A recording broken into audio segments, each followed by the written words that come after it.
দানা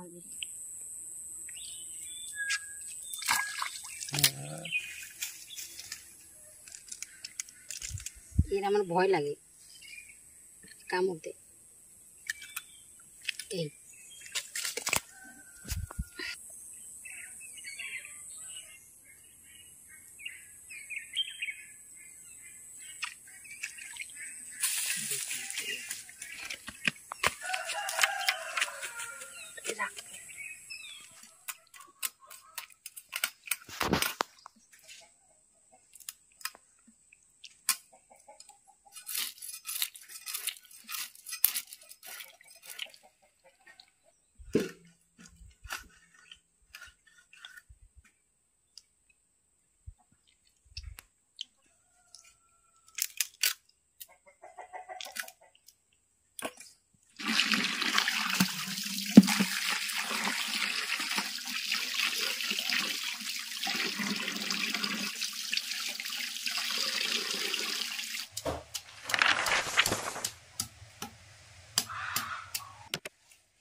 অনামিকা রেসিপিতে আপনাদেরকে স্বাগত।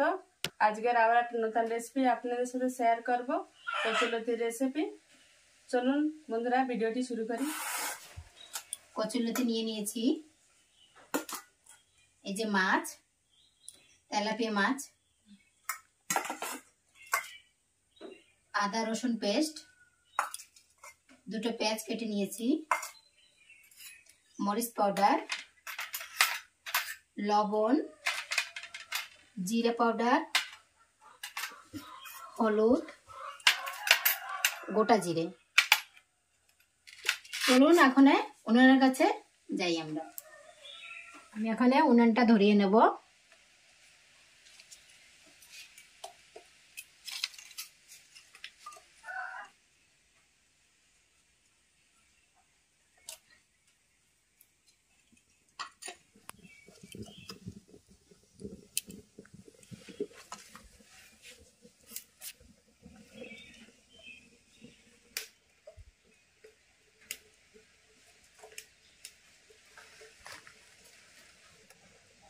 এরকম থাকবে জিনিস গানটা।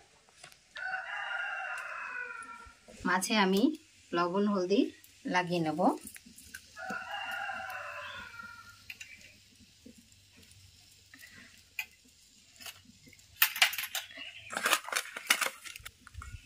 কড়াইটা গরম হয়ে গেছে, আমি এখন তেল দিয়ে দেব।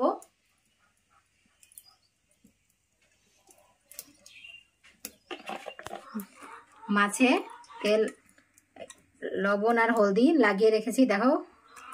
তেল গরম হয়ে গেছে, আমি মাছটা দিয়ে দেব।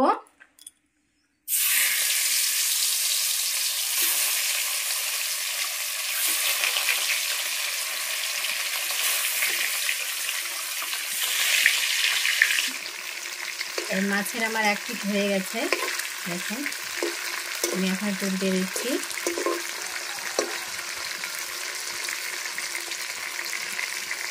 আর মাছ ভাজাটা হয়ে গেছে, ধুয়ে নেব।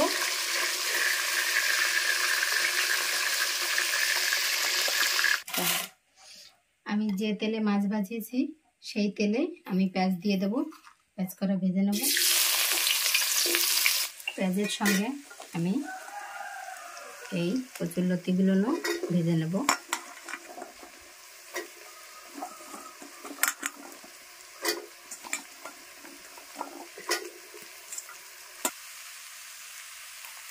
এক চামচ হলুদ দিয়ে দেব।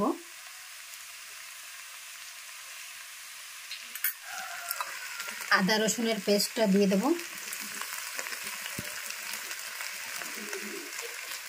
এক চামচ মরিচ পাউডার দিয়ে দেব।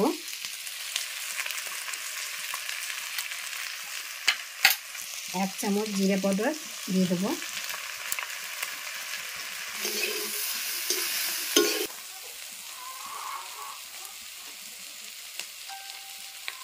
স্বাদ মতন লবণ দিয়ে দেব। দেখুন কালারটা কি সুন্দর হয়েছে। ভালো করে ভেজে নিয়েছি, এটা ভাজা হয়ে গেছে। এখন আমি এটাকে আমি জল দিয়ে দেবো। দেখুন হয়ে গেছে ভাজা। এখন আমি এতে জল দিয়ে দেবো।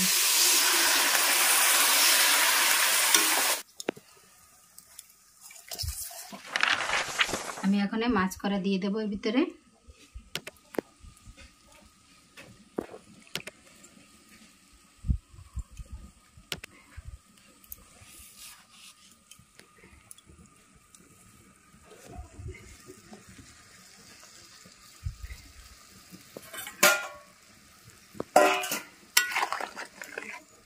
মাছটা আমার দেওয়া হয়ে গেছে।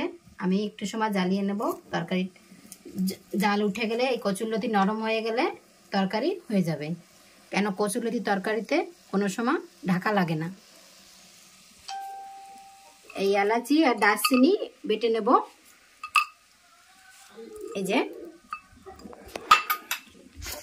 গরম মশলা বাটাটুক দিয়ে দেব।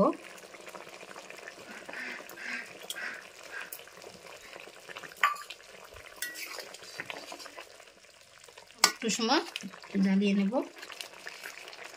আর একটু সময় হলে হয়ে যাবে। এটা তরকারি হয়ে গেছে। আমি এখন এটা নামিয়ে নেব।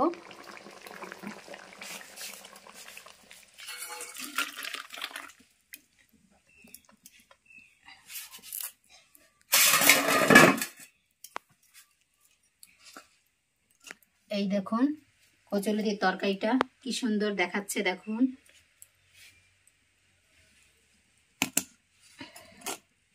বন্ধুরা, আপনারা তো দেখলেন কচুরলতির রেসিপিটা আমি কেমন করে তৈরি করলাম।